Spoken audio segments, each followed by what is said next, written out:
한국 사람은 빠른 것을 좋아합니다. 무슨 일이든 좀 빨리빨리 하려고 하고 빨리 성과를 좀 거두려고 하죠. 성과를 빨리 내려고 애를 씁니다. 유튜브도 배속으로 보고 드라마도 요약본으로, 1시간 설교보다는 요약된 쇼츠가 좋은 그런 시대를 우리는 살아가고 있습니다. 최근 몇 년 사이에 신축 아파트들의 어떤 부실 공사 문제가 상당히 부각이 되고 있죠. 어떤 드라마는 또 그런 부실 공사로 인한 층간소음을 주제로 만들어지기도 하더라고요. 빠르게 지어진 건물은 겉보기 그럴듯하지만 약간의 흔들림에도 쉽게 금이 가고 2, 30년이 지나면 무너지기 시작을 합니다. 그러나 천천히, 그리고 견고히 지어진 건물들은 100년 이상이 지나도 아주 굳건하게 서 있는 모습을 우리는 볼 수 있습니다. 여러분, 그리스도를 닮은 그리스도인이 만들어지는 과정은 상당히 슬로울리합니다. 속성 과정은 없습니다. 은혜를 아무리 받았다고 해도 그 사람의 인생이, 그 사람이 살아오던 방식이 180도 한 번에 변화되지 않습니다. 길고 느리게 가는 시간을 통해 그리스도를 닮은 그리스도인이 완성돼 가는 것이죠. 이 과정을 신학적 용어로 성화라고 하는 겁니다. 여러분, 성화는 점진적입니다. 오랜 하나님의 훈련의 시간 가운데 우리는 그리스도를 닮은 그리스도인으로 변화되어 가고 성숙해 가는 과정을 경험하는 거죠. 이 성화의 장, 우리를 성화시키기 위해서 하나님께서 우리를 훈련하시는 이 훈련의 장이 어딘가 하면 바로 광야입니다. 앞으로 몇 번이 될 줄 모르겠지만 여러분과 이 광야에 대해서 좀 나눠보는 시간을 가졌으면 좋겠다라는 생각이 들었습니다. 오늘 그 첫 번째 시간을 좀 나눌 텐데요. 배경을 보면 이렇습니다. 열재앙 가운데 애굽은 심판을 받고 이스라엘은 구원을 얻습니다. 마른 땅이 된 홍해를 건너고 애굽군이 거기에 다 수장이 되어버리죠. 정말 하나님의 놀라운 구원의 역사를 경험한 겁니다. 하나님께서는 그 구원을 기념하라고 유월절 그리고 무교절 규례들을 주시죠. 그리고 나서 하나님께서 이들을 여러분 인도하시는 곳이 어디일 것 같나요? 어디일 것 같나요? 네, 광야입니다. 오늘 우리가 살펴볼 출애굽기 16장은 출애굽 후에 약 2달 정도의 시간이 지난 시점입니다. 주석가들도 이 시점까지는 단기간으로 버틸 만한 식량이 있었을 것이라고 추측을 합니다. 그러나 16장의 내용을 보면 이때부터는 식량이 바닥나고 물가도 없는 어떤 광야의 현실이 상당히 두드러지게 나타나고 있다라는 걸 우리가 발견할 수가 있는 거죠. 여러분, 이렇게 출애굽 뒤에 이스라엘 백성이 광야로 들어가는 과정은 우리의 어떤 신앙 여정과 상당히 많이 닮아 있다라고 할 수 있습니다. 자, 여러분, 우리 지난 여름 수련회 은혜 많이 받으셨나요? 많이 받으셨나요? 지난 여름 수련회라고 하니까 엄청 오래전에 여름 수련회인 것 같은데 여러분, 2주 전입니다. 2주 전. 2주 전에 그 은혜를 아직 따끈따끈하게 잘 간직하고 있나요? 갑자기 대답이 약해졌어. 제가 강사로 오신 이정규 목사님께 사진도 좀 보내드리고 이것저것 이야기를 한다고 통화도 하고 연락을 좀 주고받았는데, 목사님도 여러분과 함께한 3박 4일의 시간이 너무 좋았대요. 비슷한 본문으로 비슷한 설교들을 해왔었는데 이번 야베스에서 설교가 제일 마음에 들었던 설교였대요. 그래서 설교 녹화본 있으면 꼭 좀 보내달라고 하셨는데 다행히 우리 미디어국이 녹화를 다 떠나가지고 목사님께 그 녹화본들을 드릴 수 있게 되었습니다. 그래서 목사님께서 여러분과 함께한 3박 4일이 너무 좋았다고 저한테 꼭 그 이야기를 좀 전해달라고 하셨어요. 그래서 제가 오늘 그 이야기를 전해드리는 겁니다. 정말 꿈같은 시간이 지나갔습니다. 저도 개인적으로 상당히 많은 은혜를 받았는데요. 우리가 수련회 끝나고 이제 설문조사를 하지 않습니까? 그 설문조사에서 한 청년이 이렇게 글을 남겼더라고요. 다시 첫날로 돌아가고 싶다. 마지막 폐회배 때 설문조사를 했는데 이렇게 글을 남겼어요. 다시 첫날로 돌아가고 싶다. 저는 좋긴 좋았는데 첫날로 돌아가고 싶지는 않더라고요. 나이가 들어서 그래요. 좋긴 너무 좋았는데 첫날로 돌아가면 진짜 한 1박 2일쯤 됐을 때, 두 번째 저녁 집회 때는 진짜 주님을 만날 것 같은 주님만의 그런 생각이 들어가지고 어쨌든 다시 첫날로 돌아가고 싶다라는 그런 어떤 설문을 남겼어요. 여러분, 우리의 신앙생활이 날마다 이러면 얼마나 좋겠어요. 그죠? 감격과 환희로 가득 찬 어떤 이 매일의 신앙생활이면 여러분 얼마나 좋겠습니까? 근데 여러분 반드시 기억하십시오. 복음은 감격과 환희에서 끝나지 않습니다. 복음은 감격과 환희에서 끝나지 않아요. 복음은 어떤 상황에서도 일관되게 작동되어야 하는 우리 인생의 동력입니다. 그리스도인이 그리스도인답게 살아가는 동력이 여러분 복음입니다. 자, 그런 의미에서 광야는 어떤 곳인가 하면 복음으로 사는 게 뭔지를 우리가 진지하게 마주하고 질문하게 되는 아주 중요한 훈련의 장이라고 할 수 있습니다. 많은 사람들이 복음을 생각할 때 구원의 문을 여는 정도의 어떤 열쇠 수준으로 복음을 생각하는데, 그래서 복음을 받아들인 이후에는 복음에 대해서 더 이상 깊이 생각하지 않는 거죠. 이미 구원을 받았으니까요. 근데 이건 여러분 아주 잘못된 생각입니다. 복음은 우리의 영원 구원의 문을 여는 정도의 어떤 열쇠 정도의 가치가 아닙니다.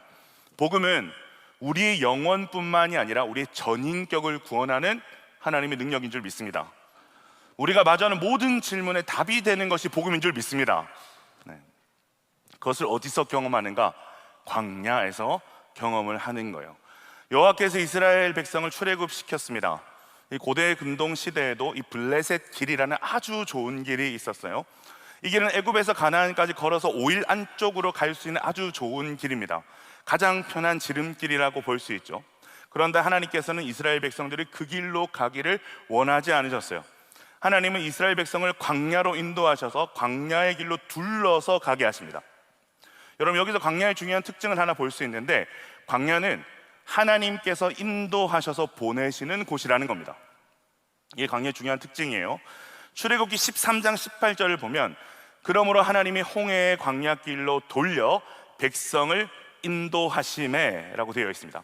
그리고 출애굽기 15장 22절에 보면 모세가 홍해에서 이스라엘을 인도하매 그들이 나와서 수르 광야로 들어가서, 여러분 예수님께서 40일 동안 광야에서 금식기도 하셨다는 이야기 들어보셨습니까? 들어봤죠? 네. 자, 그러면 예수님은 어떻게 광야로 들어가게 되셨을까? 많은 사람들이 생각하기를 예수님께서 이제 공생애를 시작하실 때 금식기도를 작정하고 광야로 자발적으로 들어가셨다라고 생각을 합니다. 우리도 뭔가 중요한 일이 있을 때 작정기도 하잖아요, 그죠? 여러분 내일부터 뭐다? 새벽 특별 부흥회. 네. 중요한 일이 있으면 여러분 새벽 특별 부흥회에 나와야 되는 거예요. 아멘. 네. 중요한 일이 없어도 나와야 되는 거예요. 아멘. 네. 아멘. 네. 어쨌든 예수님께서도 많은 사람들이 생각할 때 공생애를 시작하는 이 중요한 시점을 앞두고 예수님이 스스로 광야에 가셔서 40일 금식 기도를 하셨다라고 생각을 하는데, 근데 성경이 의외의 증언을 합니다. 어떤 증언을 하냐면 마태복음 4장 1절 말씀에 그때에 예수께서 성령에 이끌려 마귀에게 시험을 받으러 광야로 가사라고 되어 있는데, 성령에 이끌려, 성령께서 예수님을 이끄셔서 광야로 보내셨다라고 이야기를 하는 거죠.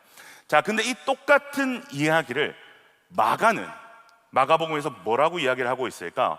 마가복음 1장 12절에서 13절 말씀을 보면 뭐라고 나와 있냐면 성령이 곧 예수를 광야로 몰아내신지라. 뭐라고요? 성령이 곧 예수를 광야로 어떻게 했다? 몰아내신지라. 성령께서 예수를 광야로 몰아내셨다라고 증언을 하고 있습니다. 성령께서 강권적으로 예수를 광야로 몰아내셨다. 이 원어가 에크발레이라는 헬라어인데, 이 에크발레이는 내던졌다라는 뜻이 있습니다. 내던졌다라는 뜻이 있습니다. 예수님께서 이제 공생애를 시작하기 전에 금식하면서 기도해야지라고 자발적으로 들어가신 곳이 광야가 아니라 성령께서 예수님을 몰아내신 곳, 성령께서 예수님을 내던지신 곳이 어디다? 광야라는 것입니다. 여러분, 이스라엘 백성들이 걷게 된 광야도 마찬가지입니다. 이스라엘 백성들이 자발적으로 들어간 곳이 아니라 이스라엘 백성이 걷게 된 이 광야는 하나님이 그들을 보내신 곳입니다. 하나님이 그들을 인도하여 오게 하신 곳이 광야라는 거죠.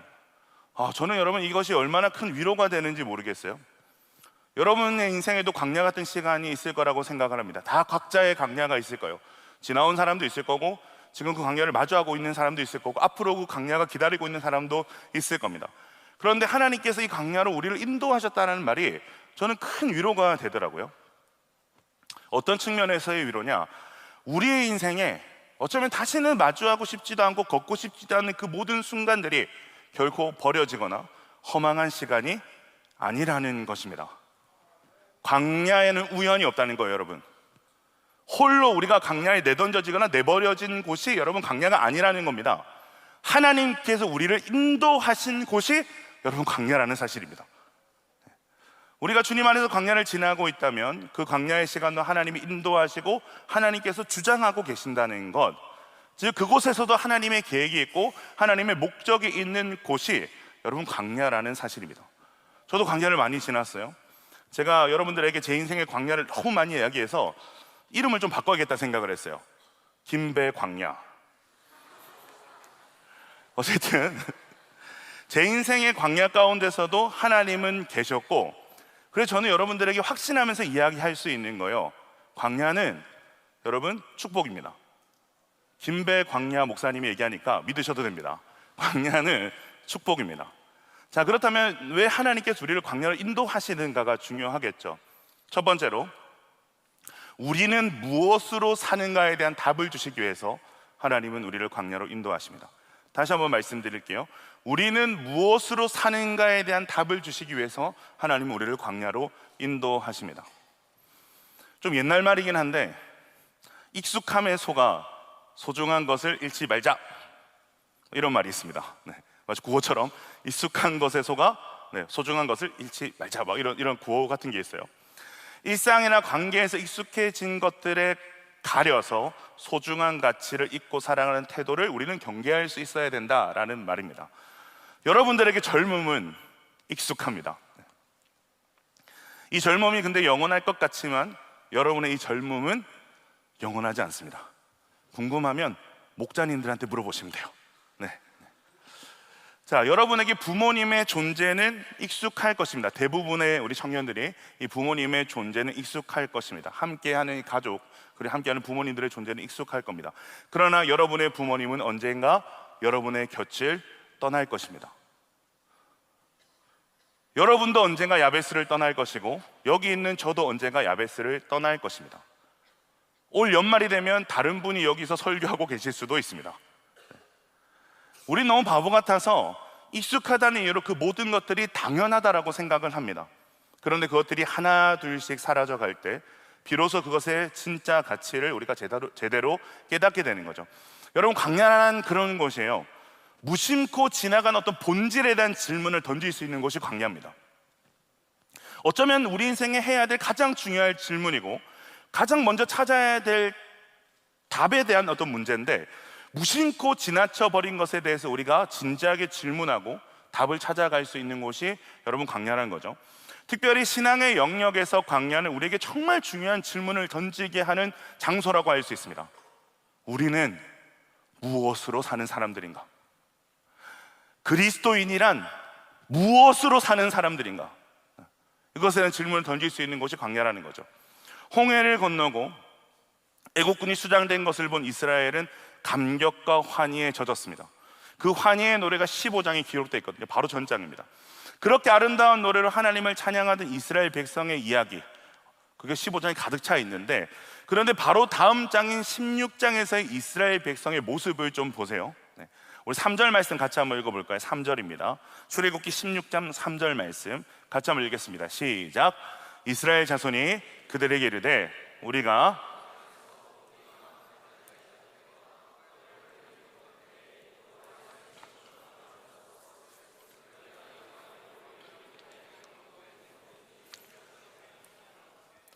3절을 읽어보면 표면적으로는 이들이 모세와 아론을 원망하는 것 같은데, 이들은 다 알아요.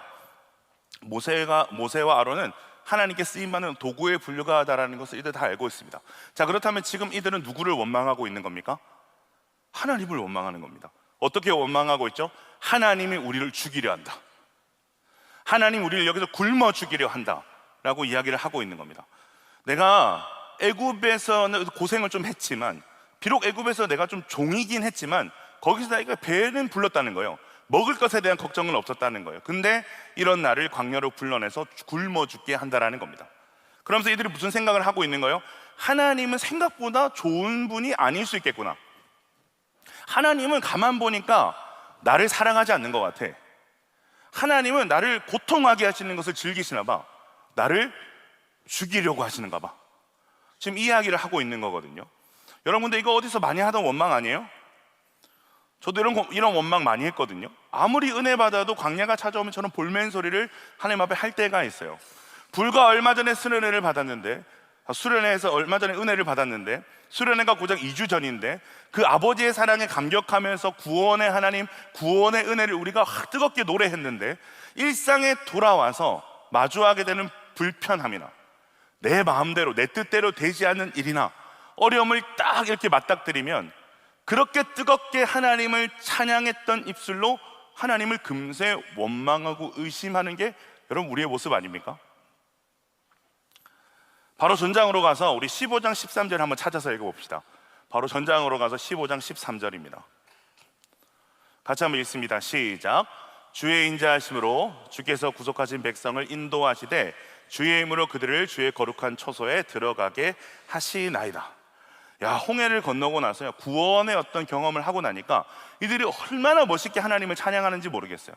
하나님이 우리를 주의 거룩한 처소로 인도하신대요. 하나님 그렇게 우리를 인도하신대요.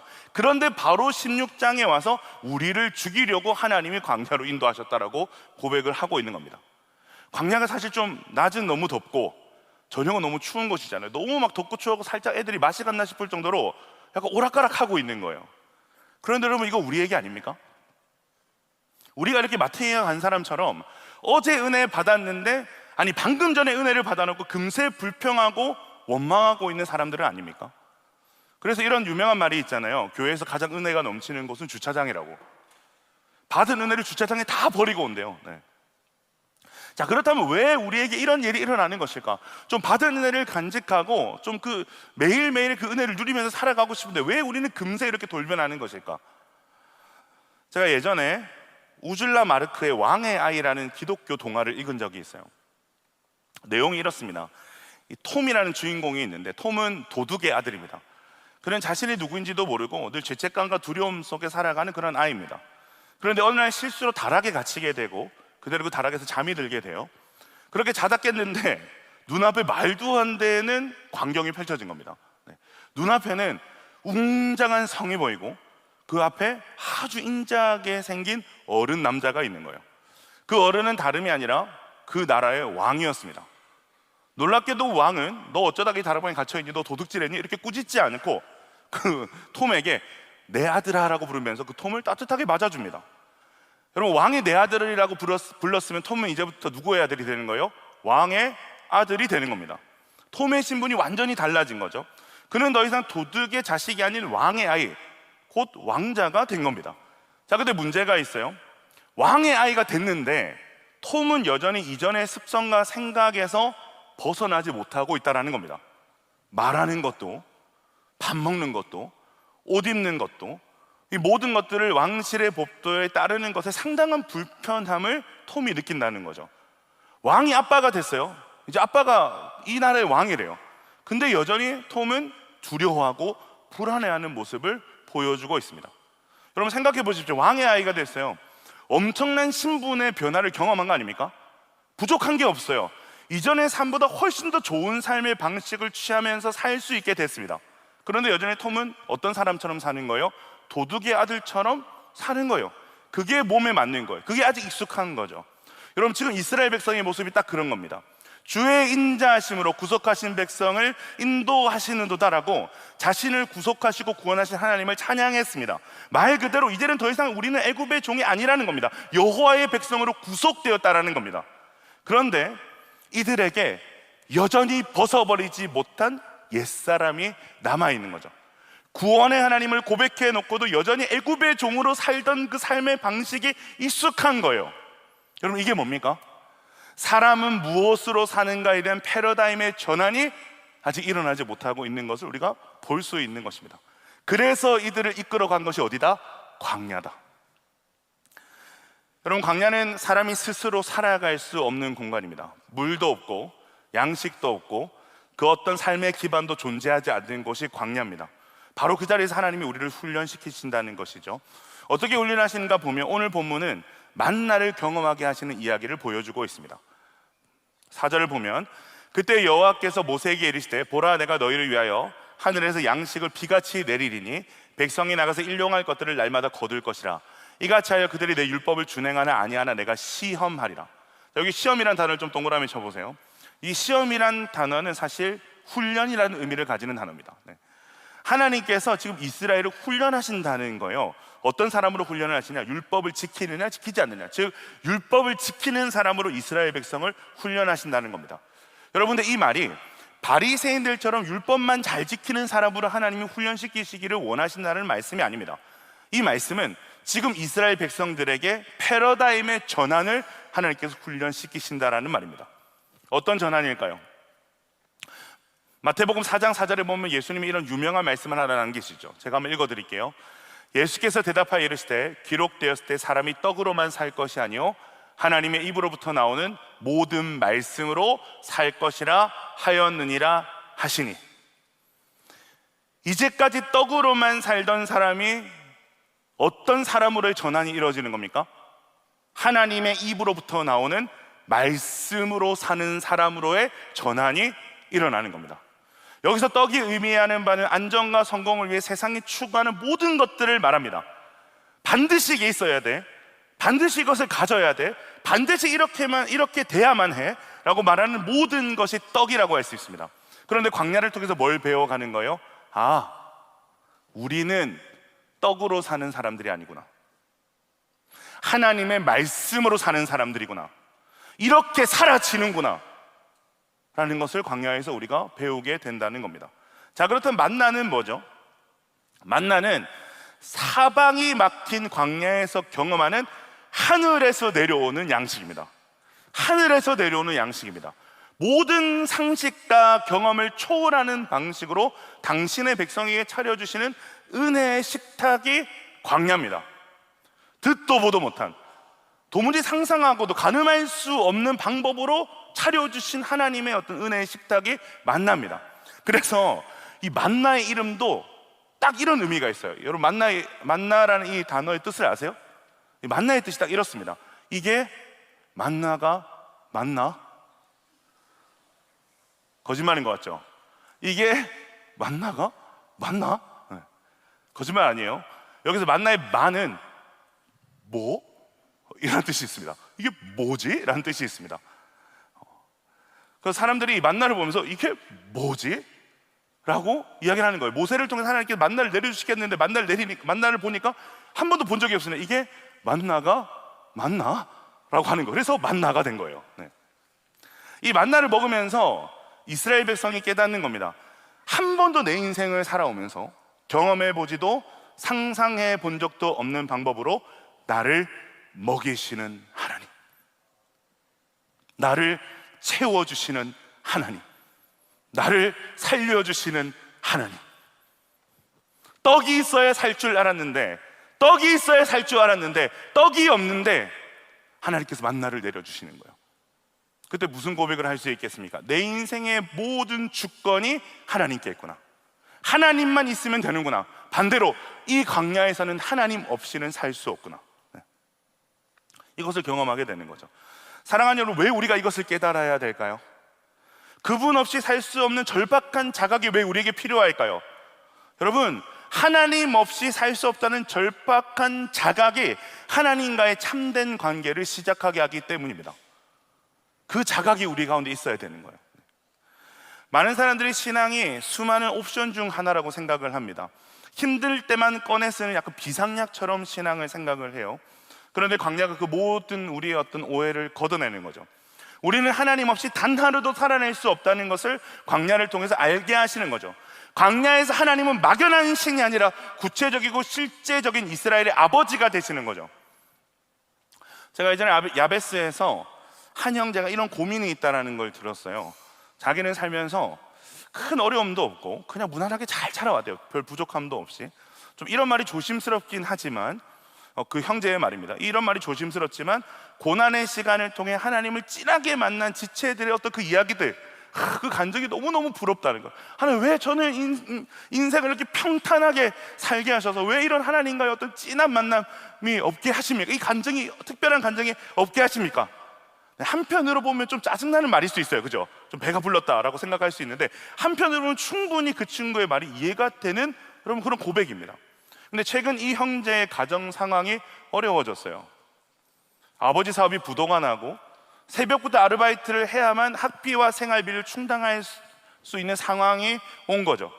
자, 그렇기 때문에 여러분 매일 그냥 새벽부터 계속 아르바이트를 해야 학비랑 생활비를 충당하니까 하나님이 부르신 자리에 순종하기가 여러분 쉽겠습니까? 어렵겠습니까?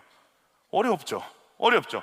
당장의 자기의 삶도 감당하기 어려운데 헌신의 자리에 순종하며 나아간다는 게 여러분 얼마나 어려운 일이겠어요? 근데 이 형제가 하나님의 부르심에 순종을 한 겁니다. 하나님께 모든 것을 맡기고 순종을 했어요. 근데 막상 순종을 하고 보니까 당장 눈앞에 있는 학비부터 해결하기가 쉽지가 않은 거죠. 국가 장학금을 신청했는데 기준이 안 돼서 떨어졌대요. 실제적인 소득과 국가에서 이제 계산한 소득이 좀 차이가 있는 거죠. 얼마나 막막하겠어요? 그래서 막 동력자들한테 기도 부탁을 하고 다들 그 사정을 아는 동력자들이니까 열심히 기도를 했어요. 근데 국가 장학금이 떨어진 사람들 중에 다시 이 상황을 잘 설명해내서 장학금을 받을 수 있는 제도가 있대요. 근데 쉽지가 않아요. 한 100명 중에 2명꼴로만 가능한 건데 거기에 이 형제가 된 겁니다. 되게 기적적인 일로 국가 장학금을 받을 수 있게 된 거죠. 할렐루야. 아무도 기뻐하지 않네요. 남의 일이라고. 네. 박수 한번 해야 되는 거 아닙니까? 네. 하나님이 정말 기가 막힌 타이밍에 학비를 해결해 주신 거죠. 그렇다 할 어려움 없이 무난하게 살아올 때와 완전히 다른 하나님의 공급을 경험한 겁니다. 하늘에서 내리는 하나님의 공급. 야, 하나님은 진짜 나를 먹이시는, 실제하시는 나의 아버지시구나. 하나님은 진짜 나를 입히시는구나. 하나님 진짜 나를 살려주시는구나. 광야에 들어서 아무것도 의지할 수 없는 상황이 돼 보니까 더 이상 하나님이 어떤 비타민 보조제가 아닌 거예요. 매일매일 먹어야 사는 빵을 공급해 주시는 분이심을 깨닫게 되는 거죠. 제가 금요일에 오래전부터 교제하던 선교사님 부부를 만났어요. 제가 첫 사역지에서 청소년부 교사로 섬기시던 분들인데 7년 전에 말레이시아로 선교를 가셨습니다.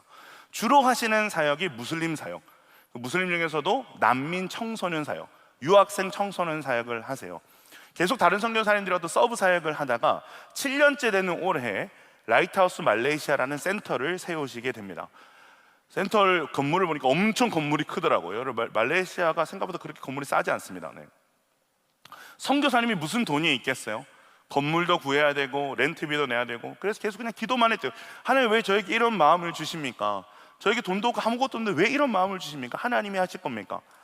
근데 어느 한날 중국인들을 대상으로 선교하시는 한 선교사님이 전화가 왔대요. 센터를 시작하면 좋겠다고.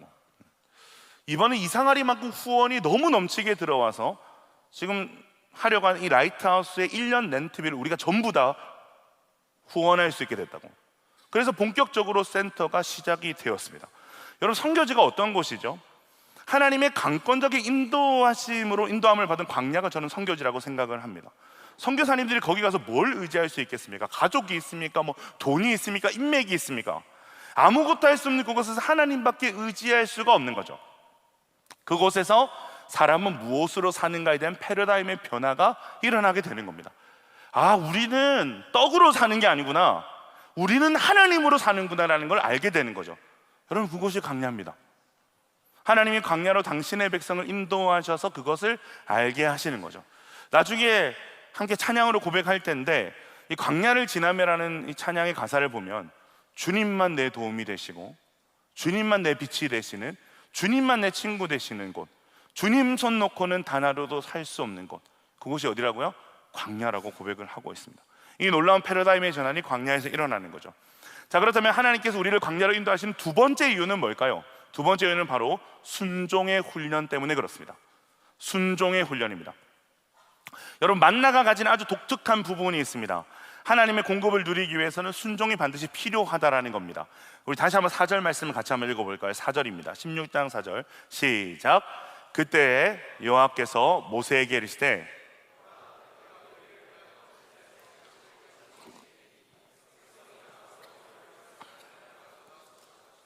이같이 하여 그들이 내 율법을 준행하나 아니하나 내가 시험하리라.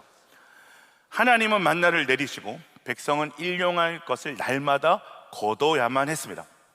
4절만 아니라 16절에서도 거두라는 말씀이 계속해서 반복해서 나타나고 있는 걸 볼 수 있어요. 여러분, 광야는 하나님의 공급이 있는 것입니다. 하나님이 반드시 공급을 해주셔야 되고 하나님의 공급이 충만한 곳이 광야입니다. 하나님은 넘치도록 많은 분량의 만나를 매일매일 그들의 백성에게 내려주셨습니다. 심지어 이들이 황금 송아지를 숭배할 때도 만나는 내렸습니다. 하나님의 공급, 하나님의 은혜는 우리 어떠한가 상관없이 너무나도 신실하게 주어지고 있었다는 것을 우리가 볼 수 있는 거죠. 자, 근데 우리가 반드시 기억해야 되는 사실이 하나가 있어요. 이게 뭐냐면 하나님은 신실하게 만나를 내려주시는데 우리 입안에 넣어주시진 않아요. 입안에 이렇게 쑤셔 넣어주시진 않는다고요. 매일 신실하게 주어지는 하나님의 공급을 누리기 위해선 이들 또한 매일 만나를 거두는 수고가 필요했다. 여러분, 이건 우리도 마찬가지죠. 여러분, 우리가 받은 구원은 값없이 얻은 구원입니다. 그러나 그 구원을 누리기 위해서는 수고가 필요하죠. 제가 몇 주 전 설교에서 구원을 이루라라는 이야기를 하면서 구원이란 우리에게 주어진 큰 광산과 같다 그랬어요. 여러분, 이 큰 광산은 우리에게 값없이 주어진 광산입니다. 그런데 그 안에 있는 값진 광물을 캐내는 수고를 통해 이 구원을 풍성히 맛보고 누릴 수 있다라는 말씀을 전했어요. 그 수고를 다른 말로 뭐라고 하느냐? 순종이라고 하는 겁니다. 그것을 순종이라고 하는 겁니다. 하나님은 매일 아침 만나를 내려주셨고 이스라엘 백성은 매일 아침 만나를 거둬야만 했다. 그걸 요리해서 이렇게 먹는 거예요. 그래야 배가 차는 거죠. 여러분, 이것이 그리스도인들이 하나님과의 공급을 누리는 방법입니다. 여러분, 우리는 보통 헌금 기도할 때 뭐라고 기도하죠? 다 주님의 것입니다. 다 주님이 주셨습니다라고 고백을 하죠. 사랑하는 여러분, 지금 여러분이 누리고 있는 것들 다 하나님의 것이고 하나님이 주신 것인 줄로 믿습니다. 자, 예를 들어 여러분이 아이폰을 쓰고 있다고 칩시다. 갤럭시 무시하는 거 아닙니다. 그냥 제가 쓰고 있어서 아이폰 예를 드는 겁니다. 자, 이 여러분의 이 아이폰은 누가 주셨습니까? 누가 주셨습니까? 자, 하나님이 주셨다. 손.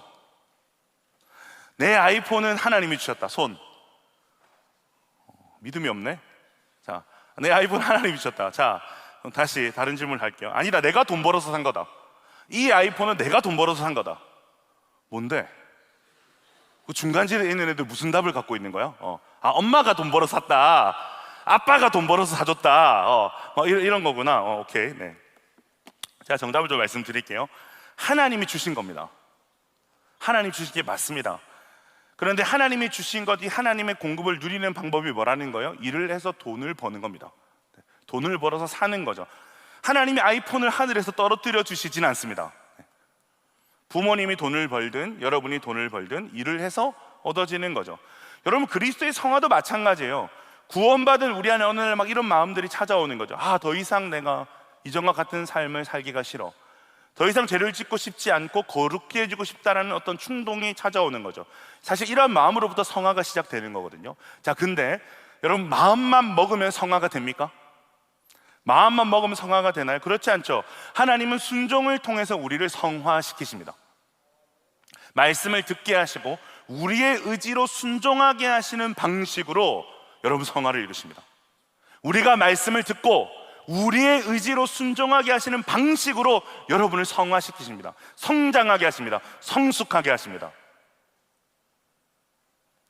저는 어릴 때부터 없이 자라서 그런지 돈에 막 좀 자유롭지 못한 모습이 좀 있었어요. 지금도 완전히 자유롭다고 제가 자신 있게 말할 수는 없습니다. 제가 교육 전도사 시절 진짜 가난했는데 단기 선교를 가는데 교회에서 단기 선교비를 지원해줘서 선교는 가는데 여비가 없어요. 여비를 아예 마련할 어떤 그 상황이 아닌 거죠. 그래서 정말 제가 청소년들이나 청년들을 데리고 가면 선교만 했어요. 마지막 날 뭐 학생들과 뭐 집사님들 그리고 청년들이 야시장에서 막 기념품도 사고 막 선물도 사고 하는데 저는 그런 걸 할 수가 없었어요.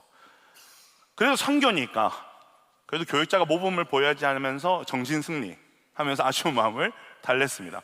근데 한날은 믿음 좋은 권사님 한 분이 여비를 챙겨주시는 거예요.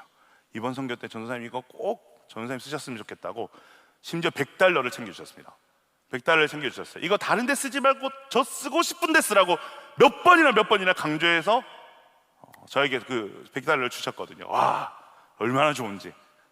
원래 선교를 좋아하는데 그 해 선교는 특별히 막 더 기대가 되는 거예요. 네. 근데 첫날부터 선교지 도착의 첫날부터 하나님 테스트가 딱 임하기 시작합니다. 선교사님 저희를 인솔해 주셨던 선교사님 스타일이 사역을 마치고 나면 꼭 밤에 기도회랑 이런 저녁 집회를 하셨거든요. 지금 가만히 생각해 보니까 이 선교사님의 어떤 18번 찬양, 여러분도 18번 찬양 있잖아요, 그죠? 18번 찬양이 뭐냐면 나 무엇과도 주님을 바꾸지 않으리. 나 무엇과도 주님을 바꾸지 않으리. 이 찬양 있잖아요, 그죠? 첫날에 그 찬양을 딱 부르시는데 저는 은혜 받을 딱 준비하고 있었거든요. 열심히 사역했고 은혜 받을 준비를 하고 있었어요. 근데 마음에 이런 부담이 오는 거예요. 너 이 찬양의 고백을 삶으로 증명할 수 있겠어? 무엇과도 주님을 바꾸지 않겠다는 이 고백을 네 삶으로 증명할 수 있겠어? 그러면 네가 가진 $100 지금 이 교회 헌금해. 제가 어떻게 했을까요? 제 마음 이런 부담과 감동이 오는 거예요. 제가 어떻게 했을까요? 이건 주님 주시는 감동이 아니야. 주님이 째째하게 이 푼돈 가지고 나를 시험할 분이 아니지. 우리 주님 그런 분 아니지. 이건 그냥 내 영적 결벽증, 내 자아가 외치는 소리야. 철저하게 외면했습니다. 철저하게 외면했어요. 네. 그렇게 다음 날이 됐어요. 열심히 사역하다가 저녁 집회가 됐는데 선교사님이 그날 밤에 또 나 무엇과도 주님을 받고 또 찬양하는 거예요. 또 이 찬양을 하는 거예요. 근데 갑자기 그 둘째 날 밤부터 이 찬양이 너무 막 불편하게 다가오는 거죠. $100도 못 드리는 네가 무슨 무엇과도 주님을 바꿀 수 없다는 찬양을 할 수 있는 자격이 있는 거냐. 어디서부터 그 정죄와 불편함이 왔는지는 모르겠어요. 근데 막 쏟아지는 거예요, 제 마음에. 그래서 제가 어떻게 했을까요? 끝까지 이건 주님의 음성이 아니야. 내가 처음 가져온 엽인데 권사님이 이거 분명히 나 필요한데 쓰라고 했는데 이거 내놓으라고 하시겠어? 이거는 주님의 음성이 아니고 거짓 음성이야. 네. 주님 이렇게 쪼잔한 분 아니야 라고 정진승리를 하면서 무사히 둘째 날 밤을 넘겼습니다. 네. 그렇게 셋째 날이 됐는데 이상하게 사역하는 내내 마음이 너무 불편한 거예요. 사역하는데 찝찝한 거야. 계속 그 $100 하다 방언 터지게 생겼어요. 네. 그래서 사역을 제대로 못했어요. 그리고 저녁이 됐어요. 약간 예상이 가죠, 그죠? 선교사님 또다시 찬양을 하기 시작했어요. 첫 곡이 뭐였을까요? 나 무엇과도 주님을 바꾸지 않으리. 이 찬양을 또 하시는 겁니다. 좀 화가 나더라고요, 선교사님한테. 다른 찬양 좀 모르시나 이렇게. 네. 어쨌든 이날 저녁에는 제가 이 찬양을 같이 부를 수가 없었습니다. 입이 안 떨어지는 거예요. 무엇과도 주님을 바꾸지 않으리라는 고백을 할 염치가 없어서 입술이 안 떨어지는 겁니다. 그래서 결국 주님 $100 헌금하겠습니다. 오늘 저녁에 하겠습니다 라고 제가 결정을 딱 내렸습니다. 그리고 $100 헌금을 했습니다. 하나님 앞에 좀 서운했어요. 되게 좀 서운했어요. 드리긴 했는데 내가 하나님의 은혜가 막히고 이거에 사로잡히는 게 싫어서 드리긴 했는데 서운했어요. 근데 마음의 거리낌이 사라졌어요. 하나님 봤죠? 저 좀 시간은 걸리긴 했지만 저는 무엇과도 주님을 바꾸지 않아요 하면서 큰 소리로 찬양을 부르기 시작했습니다. 그렇게 편안해진 마음으로 사역을 딱 마치고 귀국을 위해서 이 캄보디아 시엠립이라는 곳으로 이동을 했습니다. 선교 마지막 날 밤이기도 하고 그래서 오랜만에 한식당을 갔어요. 원래 선교지 가면 마지막 날 한식당 가는 거 국룰이거든요. 네. 그곳에 전체 일정을 잡아주시고 하는 여행사 집사님을 만났어요. 근데 그분이 저를 보더니 전도사님 막 들떠가지고 막 저한테 달려오시는 거예요. 와, 전도사님 대박, unbelievable 막 이렇게 하시는 거죠. 이번 선교팀이 하나님 앞에 어떤 이쁜 일을 했길래 저 살면서 이런 일 처음 봐요. 어떻게 이런 일이 일어나죠? 막 하면서 막 흥분해가지고 저한테 막 이야기를 하시는 거죠. 저희가 처음에 캄보디아에 도착해도 시엠립에서 하루를 묵어야 되고, 그리고 왜냐하면 시엠립에서 저희가 선교지까지가 버스로 9시간 가야 되거든요. 그래서 하루를 묵어야만 됩니다. 마지막 날도 9시간 버스 타고 와서 시엠립에서 하루를 묵고 한국으로 이제 귀국을 해야 되는 상황이에요. 그래서 첫날과 마지막 숙소가 원래 똑같아요. 똑같아야만 되는 겁니다. 왜냐면 예산이 정해져 있으니까요. 그 첫날 숙소에서 어떤 일이 일어났냐면 도마뱀 나오고, 여러분 동남아 바퀴벌레 봤어요? 진짜 거짓말 아니고 이만해요. 네. 제가 슬리퍼 들고 자매들 방에 바퀴벌레 잡으러 다닌다고 첫날 밤 꼴딱 샜습니다. 네. 지가 잡지. 네. 어쨌든 그 가격에 이제 마지막에 이제 그 CMU 숙소에서 묵고 이제 한국으로 돌아가야 되잖아요. 근데 저희가 묵었던 그 도마뱀 나오고 바퀴벌레 나오고 물 틀면 약간 물이 약간 항토색 나오는 그런 곳이었거든요. 근데 같은 가격에 CM립에서 가장 좋은 호텔이 그날 딱 특가가 난 겁니다. 이걸 집사님이 잡으셨어요. 네. 그 숙소를 가보니까 원래는 막 4인 1실 이렇게 썼는데 2인 1실이고 호텔에 막 수영장이 있고 막 그런 거예요. 네. 조식도 있고. 네. 어쨌든 전도사님 어떤 이쁜 일을 했길래 하나님께 이런 어떤 선물을 주시냐고 막 이렇게 막 이야기하시는데 제 머릿속에 한 단어가 딱 스치고 지나가는 거예요. $100. 야, 나의 이 작은 순종을 하나님이 이렇게 쓰시는구나. 나 한 사람에게 하나님께서도 격려와 이런 응원의 메시지를 보내주시는 걸 넘어서 팀 전체가 이렇게 복을 받게 하시는구나. 아, 진짜 물질의 주재권이 하나님께 있구나라는 걸 고백하게 하셨어요. 제가 그 뒤로도 돈에 대한 훈련을 정말 많이 받았어요. 이 재정에 대한 훈련을 많이 받았습니다. 근데 그렇게 결국에는 순종하게끔 하나님이 하셨거든요. 근데 그렇게 순종할 때마다 하나님께서 물질의 주재권이 하나님께 있다는 걸 너무너무 선명하게 가르쳐 주시니까 점점 더 하나님이 흘려보내시라는 곳에 이 물질을 흘려보내는 일들이 저에게 그렇게 어려운 일이 되지 않더라고요. 하나님이 제 믿음의 가장 연약한 영역을 순종을 통해서 성화시켜 주시는, 자라나게 하시는 것들을 저는 경험을 한 거죠. 여러분, 우리가 구원을 받았다고 해서 우리의 생각, 우리의 가치, 우리의 방식이 단번에 바뀌면 얼마나 좋겠습니까? 근데 그렇지 않아요. 신분은 변화됐어요.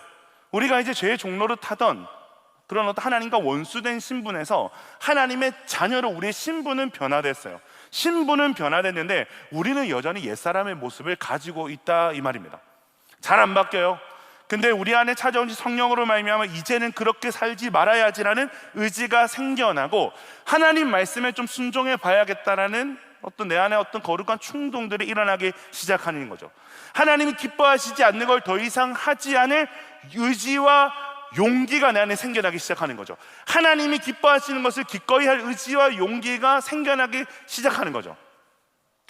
그래도 그것을 또 결단하고 행해야 되는 숙제가 남아있어요. 어떨 때는 하나님 좀 편하게, 하나님 그냥 다 하게끔 그냥 만들어주시면 안 돼요? 라는 질문을 던질 때도 있는 거죠. 근데 여러분, 하나님은 절대로 우리의 성화를 그렇게 이끌어 가시는 분이 아니세요. 하나님이 쪼잔해서가 아닙니다. 하나님이 우리를 이처럼 사랑하시기 때문에 우리 또한 하나님을 이처럼 사랑하기를 하나님이 원하시기 때문에 그렇습니다. 여러분, 사랑은 반드시 자발적 헌신이라는 전제가 있어야 됩니다. 자발적 헌신이 없으면 사랑이 아닙니다.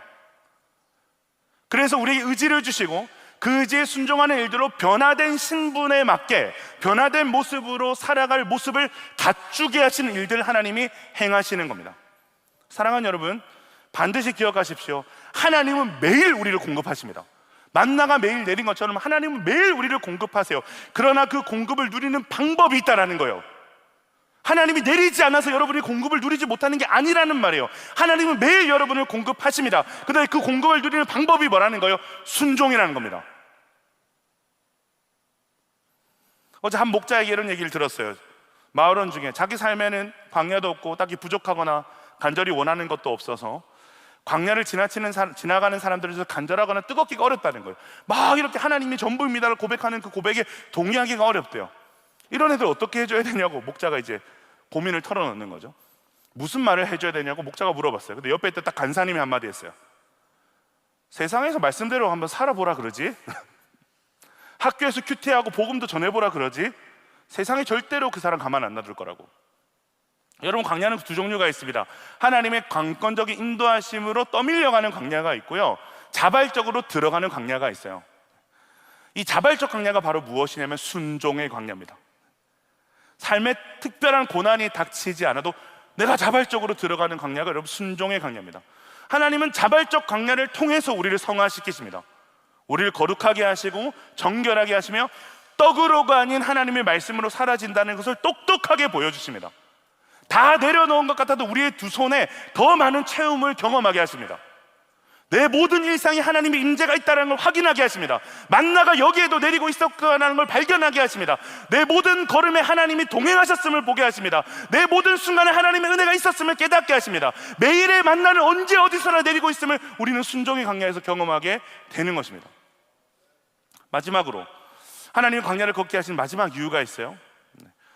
그 마지막 이유가 뭐냐면 하나님이 우리를 영광스러운 존재로 변화시켜 가기 위해서 우리를 광야로 인도하십니다. 영광스러운 존재로 변화시켜 가기 위해서. 여러분, 광야를 지나온 사람과 광야를 지나지 않은 사람의 차이는 무게라고 할 수 있습니다. 광야를 지나면 무거워집니다. 제가 김배 광야잖아요. 무거워졌습니다. 근데 사실 이건 몸무게를 말하는 건 아니에요. 사람이 묵직해져 간다는 겁니다. 사도 바울이 고린도후서에서 이렇게 말합니다. 4장 17절에 보면 우리가 잠시 받는 환난에 경한 것이 지극히 크고 영원한 영광에 중한 것을 우리에게 이루게 함이니 우리의 환난이 결코 가볍지 않음에도 바울은 그것을 가볍다라고 이야기합니다. 그 이유는 환난이 지극히 크고 영원한 영광에 중한 것을 이루기 때문이라고 얘기합니다. 그것을 이루는 가치에 비해서는 환난이 가볍다라고 이야기를 하는 거죠. 여러분, 영광이라는 단어가 공통적으로 가지는 뜻은 무겁다라는 뜻입니다. 무겁게 임하는 것이 하나님의 영광입니다. 그래서 하나님의 영광이 임하는 곳의 이야기를 보면, 구약성경에 보면 사람들이 서 있지를 못해요. 영광이 완전 눌려가지고 압도돼서 엎드리는 것을 볼 수 있습니다. 자, 그렇다면 우리가 영광스러운 사람이 된다는 건 뭡니까? 가볍고 피상적인 사람이 아닌 진지하고 깊은 사람이 된다는 겁니다. 광야를 지나면서 신앙과 삶에 대한 깊은 통찰이 있는 사람으로 변화되어 간다는 겁니다. 누군가 여러분에게 대화를 나눌 때, 특히 여러분하고 고민들을 나눌 때 여러분이 그 사람에 대해서 느껴지는 어떤 세 가지 느낌이 있을 겁니다. 첫 번째, 이 사람은 진짜 인생에 대해서 아무것도 모르는구나. 내가 말하는 이 어떤 문제에 대한 어떤 것들에 한 번도 고민해 본 적이 없구나. 두 번째, 알긴 아는데 아주 얕게 아는구나. 가볍구나. 아주 피상적이구나. 근데 세 번째 사람은 뭡니까? 어떻게 이런 깊은 통찰을 할 수 있을까? 깊다, 묵직하다, 이런 길이 있구나. 여러분, 이 무게감이 어디서 훈련된다고 생각을 하세요? 광야예요. 광야를 지나온 사람은 가벼운 말을 할 수 없습니다. 고난을 통과한 사람은 결코 얄팍한 위로를 나눌 수가 없는 거예요. 광야를 지나오면서 기도했던 사람이 기도를 말하면 여러분 다른 겁니다. 광야를 지나오면서 말씀을 붙들어온 사람이 말씀을 붙들어야 돼 라고 말하면 그것이 완전 다른 차원으로 다가오는 겁니다. 광야를 지나오면서 순종했던 사람이 순종을 말하면 다르게 들려오는 겁니다. 광야를 지나며 흘러넘치는 복음의 은혜를 경험했던 사람이 복음을 이야기하면 여러분 다른 겁니다. 그렇게 하나님은 당신을 닮은 영광스러운 존재로 우리를 변화시켜 가시는 거죠. 그렇게 많은 이들을 하나님께로 인도하는 하늘의 별과 같은 사람으로 우리를 영광스럽게 하시는 일들을 광야를 통해 행하시는 거죠. 예수 그리스도를 닮은 진정한 첫째 아들과 같이 우리를 완성해 가시는 거죠. 사랑하는 여러분, 그렇기 때문에 광야를 사모하십시오. 광야를 사모하십시오. 왜 아멘이 없어요? 여러분, 지금 광야를 지나고 있습니까? 기뻐하시기를 바랍니다. 기뻐하시기를 바랍니다. 여러분이 감격했던 그 복음, 여러분이 찬양했던 하나님, 그분이 여러분의 삶의 이야기 속에 실제로 들어오시는 시간이 여러분 광야입니다. 광야를 지나면서 여러분은 반드시 고백하게 될 것입니다. 하나님만이 나의 도움이 되시는군요. 하나님만이 나의 힘이 되시는군요. 하나님이 나의 공급이 되시는군요. 진짜 하나님이 나의 전부가 되시는군요. 떡으로만 살던 인생에, 떡으로 전전긍긍하던 인생에, 그래서 하나님을 수많은 옵션 중에 하나로 생각했던 인생에 이제는 복음이면 충분하고 하나님 한 분으로 충분한 인생으로 변화되어 가는 것, 여러분 그것이 바로 광야인 줄로 믿습니다. 사랑하는 여러분, 말씀에 순종하십시오. 신앙생활이 재미가 없나요? 아무리 은혜 받아도 금세 여러분 원래의 메마른 심령으로 돌아가는 것 같네요. 무엇이 결여됐을까요? 순종이 결여돼서 그렇습니다. 순종하는 사람의 신앙생활은 무료하지 않습니다. 순종의 하는 그 영역 가운데 하나님이 얼마나 실제적으로 쏟아부어 주시는 일들과 역사하심이 있습니다. 근데 듣기만 하고 순종하지 않는 자의 삶에는 아무 일도 일어나지 않는 거죠. 여러분, 하나님 보시기에 지금 이제는 옳은 일을 하십시오. 좀 의지를 가지세요. 결단을 하세요. 매번 그냥 반복되는 수련회만 기다리지 말고 이제는 삶으로 그 은혜를 살아보겠노라고, 다른 걸음을 걷겠노라고 의지를 가지시고 결단을 하십시오. 여러분의 삶에 은혜가 없었던 게 아니에요. 은혜가 없어서 메마른 게 아니에요. 신실하신 하나님께서는 매일의 만나를 내리시는 일을 단 한 번도 쉬신 적이 없으십니다. 풍족히 내리셨어요. 이제는 순종함으로, 만나를 거두는 수고를 함으로 그 순종의 영역에서 하나님의 임재를 경험하시기를 축복합니다. 순종의 자리에서 하나님 역사를 경험하시기를 축복합니다. 순종의 시간을 통해 진짜 하나님이 주인 되시는 것을 경험하시기를 축복합니다. 그때 여러분 그 진부하고 무료한, 잠시 뜨겁다가 금방 식어지는 그 신앙에 여러분 마침표를 찍게 될 것입니다. 생생한 하나님의 이야기가 여러분의 일상을 채워갈 것입니다. 사랑하는 여러분, 광야는 우리를 영광스럽게 한다는 것을 기억하십시오. 광야는 여러분들을 가벼움에서 벗어나게 할 것입니다. 하나님은 당신은 닮을 영광스러운 존재로 우리를 변화시켜 가시며 많은 이들을 하나님께로 인도하는 하늘의 별과 같은 사람들을 우리를 반드시 영광스럽게 빚어갈 것입니다. 여러분, 가나안만이 축복이 아니에요. 성경을 보십시오. 이스라엘 백성이 가장 신실했던 시기는 광야에서였습니다. 가장 신실했던 시기는 광야이셨어요. 여러분, 그렇기 때문에 광야를 외면하지 마세요. 광야를 버리는 시간 유익이 없다라고 생각하지 마십시오. 광야로 들어가십시오. 세상 그 어떤 것보다 좋으신 하나님을 그곳에서 만나게 될 것이고 누리게 될 것입니다. 옆 사람과 이렇게 인사합시다. 광야는 축복입니다. 네, 다 함께 자리에서 일어나서 찬양하십시다.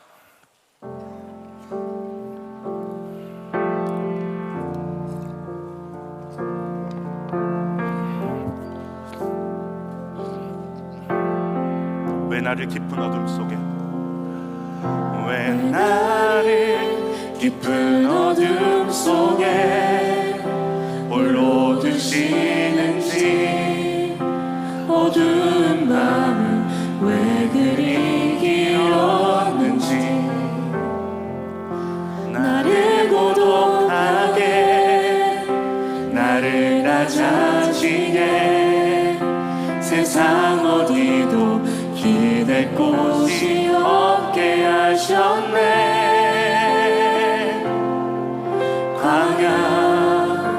광야에 서 있네.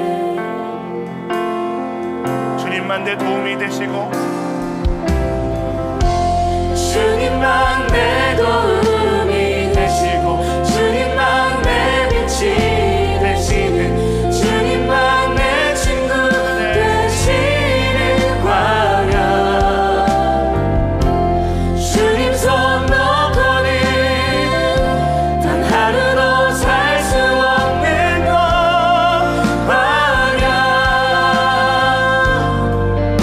광야에 서 있네. 다시 한번 고백합니다. 왜 나를 깊은 어둠 속에 홀로 두시는지, 어두운 밤은 왜 그리 길었는지, 나를 고독하게, 나를 낮아지게, 세상 어디도 기댈 곳이 없게 하셨네.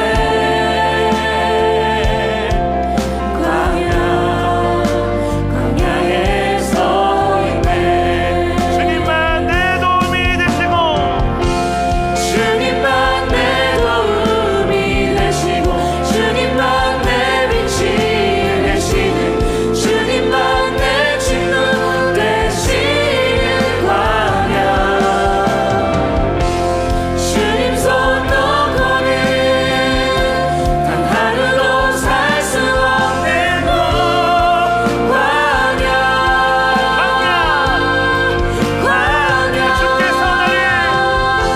주께서 나를 사랑하시려, 나를 더 정결케 하시려, 나를 택하여 보내신 그런 광야.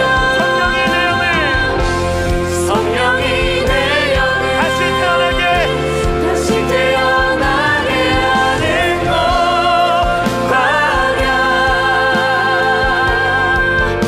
광야에 서 있네. 내 자가 산산이 깨지고 높아지려 했던 내 꿈도 주님 앞에 내려놓고, 오직 주님 뜻만 이루어지기를, 나를 통해 주님만 드러나시기를. 광야를 지나며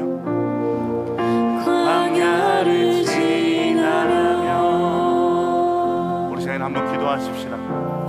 여러분, 신앙생활은 감격과 환희만 있는 곳이 아닙니다.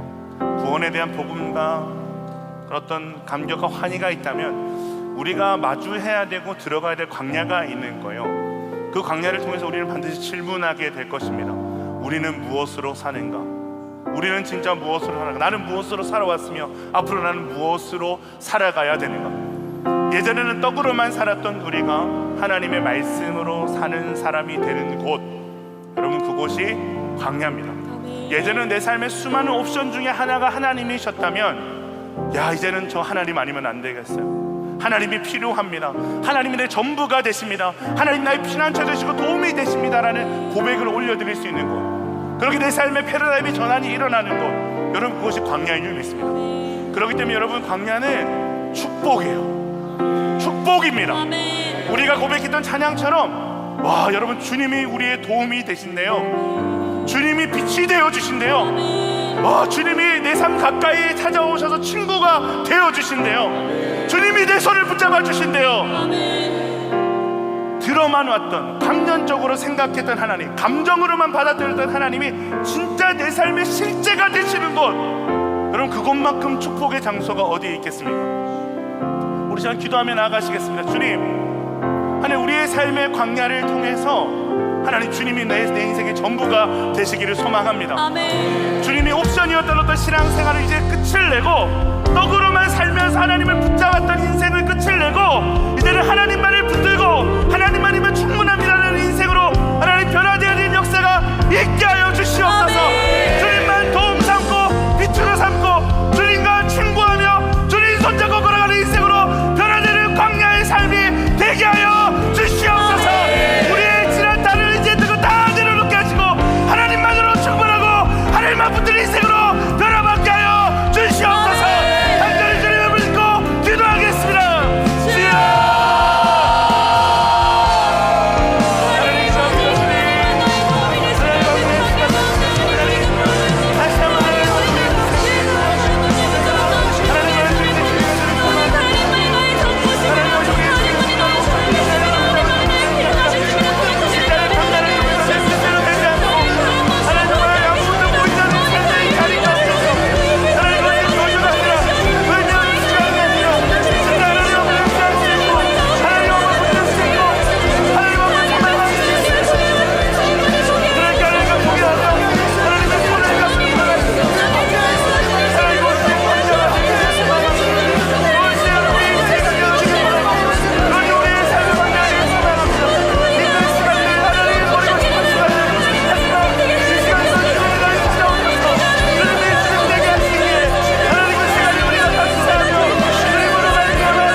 하나님 사랑에 쏟아지는 눈물을 경험했고, 인생의 답을 찾을 것만 같은 시원한 어떤 마음들을 경험했는데, 혹시 신앙이 다시 미적지근해진 지체들이 있습니까?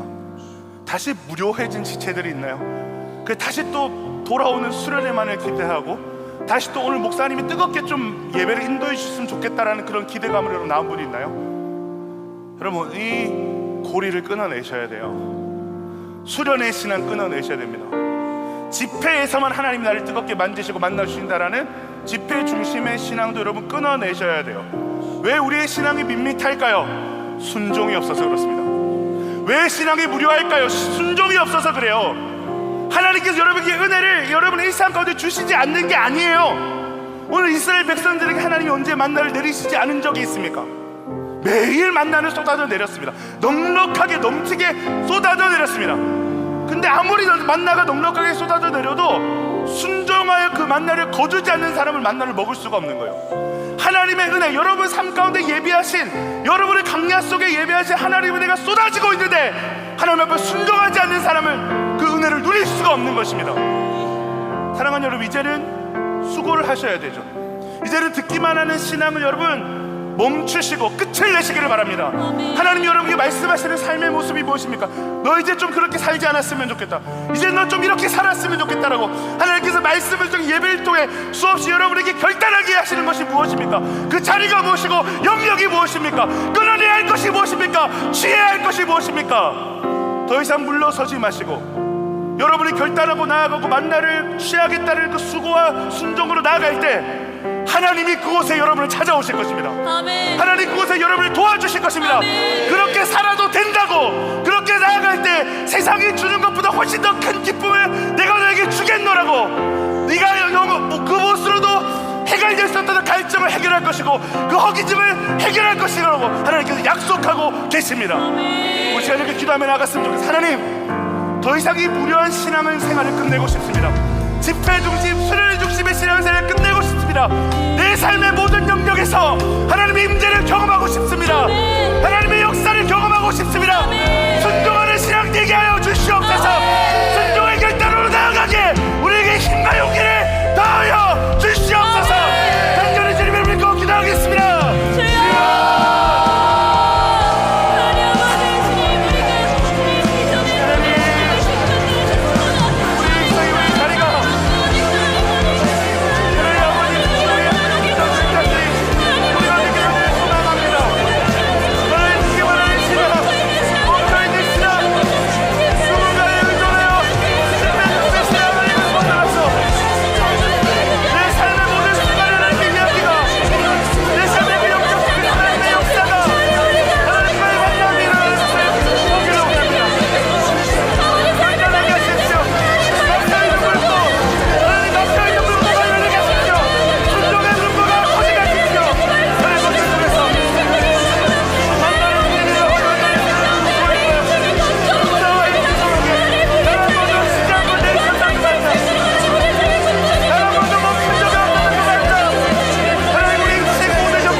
광야가 축복입니까? 광야는 우리를 영광스러운 사람으로 거듭나게 하기 때문입니다. 아멘. 여러분, 그리스도인은 가벼운 사람들이 아닙니다. 가벼워서 될 사람들이 아니에요. 광야는 우리를 가벼움에서 벗어나게 할 것입니다. 위로가 필요한 시대입니다. 소망과 용기가 필요한 시대입니다. 가벼운 위로는 위로가 되지 않습니다. 가벼운 소망은 소망이 되지 않아요. 진짜 위로가 필요한 시대입니다. 아멘. 진짜 용기가 필요한 세대고 진짜 소망을 말해줄 사람들이 필요한 세대입니다. 하나님, 왜 나를 이런 광야를 걷게 하십니까? 왜 이제 그만 좀 걸었으면 좋겠는데 왜 이렇게 나에게 광야를 걸어가게 하십니까? 왜 다른 사람들을 생각하지도 감히 마음에 품지도 못한 이 순종의 영역들 가운데 나에게 부담을 주십니까? 하나님이 여러분들을 영광스럽게 하시기 위해서 여러분 마음에 그런 마음들을 주시고 여러분의 삶의 광야가 펼쳐지게 하시는 거죠. 사랑하는 여러분, 영광스러운 사람 되기를 사모하십시다. 영광스러운 사람이 돼서 많은 사람을 살리는 사람이 되게 해달라고 기도하십시다.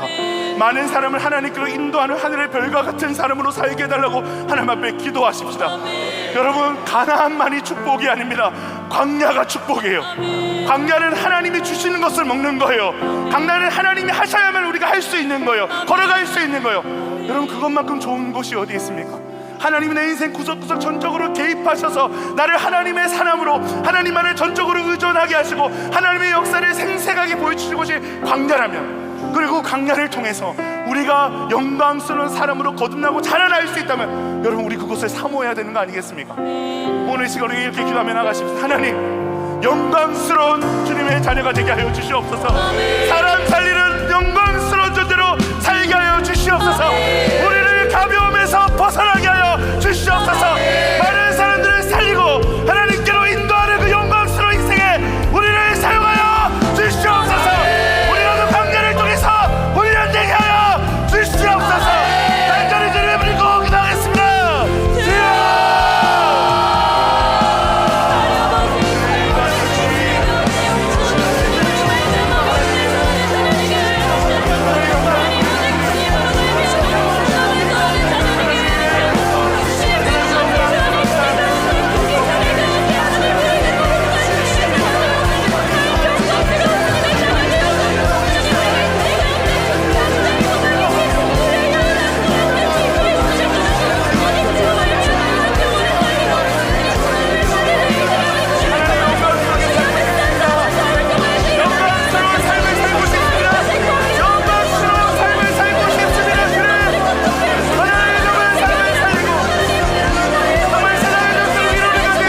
그곳이 내 인생의 가장 축복된 장소입니다라고 고백할 수 있는 하나님 사랑하는 자들의 공동체가 되게 하여 주십시오. 아무 고통도 눈물 없는 천국이 우리의 소망이 되지만 고통과 눈물이 없어서 천국이 사모되기보다는 그 천국에서 하나님을 마주하게 되기 때문에 하나님과 영원히 동행하며 하나님과 함께 이야기하며 그 하나님과 온전한 사랑을 누리며 살아갈 수 있는 것이 천국이기에 하나님 그 천국을 사모하는 자들 되길 소망합니다. 그렇기 때문에 우리가 살아가는 환경과 정황과 상황이 어떠하든 우리가 하나님 안에 있으면 하나님 그것이 천국인 줄 믿습니다. 우리의 인생의 구석구석 참 힘들고 버거운 광야 같은 자리와 광야 같은 시간들이 있지만 그곳에 하나님 임재하여 주셔서 만나 내려주시고 그 만나를 먹음을 통해서 하나님 주시는 배부름과 하나님 주신 채워짐을 우리가 살아갈 수 있다면 하나님 그 자리가 우리 인생의 가장 축복된 자리인 줄로 믿습니다. 하나님 더 이상 하나님 내 인생의 옵션 중 하나로 지급되는 일들이 끊어지게 도와주시고 하나님 더 이상 예배의 자리만이 하나님이 임재하시고 은혜해 주신다라는 그런 삶의 자리로 돌아가면 또다시 무료해지고 무기력해지고 패배자처럼 주저앉아 있는 어떠한 기쁨도 소망도 발견하지도 노래하지 못하는 하나님 그런 패배자 같은 인생 살지 않게 도와주시고 순종함으로 일상의 영역에서 순종함으로 맡겼던 은혜의 물고가 그 순종함의 일을 통해서 터져 나오는 것을 경험케 하여 주십시오. 아 하나님 진짜 여기도 함께 계시는구나. 나 홀로 내버려 두지 않으셨구나. 이곳에도 하나님 임재하셔서 영광 받으시는구나. 그렇게 순종의 예배로 나아가는 우리 야베스 청년들 되게 도와주셔서 주일뿐만이 아니라 삶의 모든 자리에서도 그 하나님 임재를 누리며 그 하나님과 함께 걸어가기에 그것이 초막이라고 할지라도 광야라고 할지라도 그곳이 하늘나라 그곳이 천국이라는 고백을 할 수 있는 주님의 사람들이 되길 소망합니다. 무료한 신앙생활에서 벗어날 수 있게 하여 주십시오. 하나님이 어떤 관념과 우리의 마음에만 존재하시는 분이 아니라 진짜 우리의 삶에서 얼마나 신실하고도 확실하게 일하시는 분이신지 야 하나님 진짜 살아계시네.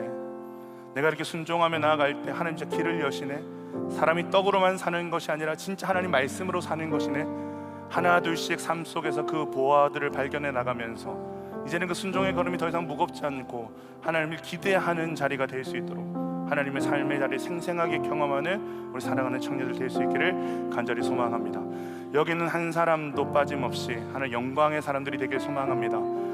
세상의 어떤 위로도 세상이 말하는 어떤 소망도 더 이상 그들에게 소망과 위로를 줄 수 없습니다. 다른 위로가 필요합니다. 묵직한 소망이 필요합니다. 영원한 것들이 필요합니다. 광야를 지나서라도 그것을 우리가 이야기할 수 있는 사람이 된다면 진짜 복음이 답이고 하나님이 살아계셔서 역사하시며 우리에게 저 영원한 천국이 있다는 것을 말할 수 있는 그런 사람들이 되기 위해서 하나님 우리를 훈련하여 주십시오.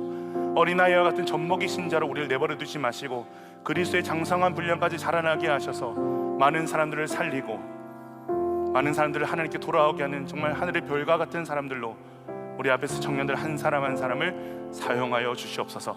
멈춰있지 않게 하십시오. 자라나고 성장하도록 매일의 만나를 캐는 수고를 하게 하여 주셔서 여기 모인 모든 이 청년들을 통해서 많은 영혼들이 정말 살고 주님을 경험하고 만나는 일들이 일어날 수 있는 그런 축복의 통로로 주님의 동력자로 우리를 사용하여 주시옵소서. 감사드리며 살아계신 우리 구주 예수님 이름으로 기도드립니다. 아멘. 이제는 우리 주 예수 그리스도의 은혜와 하나님의 사랑과 성령의 감화 감동 교통하심이 광야를 지날지라도 그 광야 속에서 하나님이 내 전부가 되실 수 있다면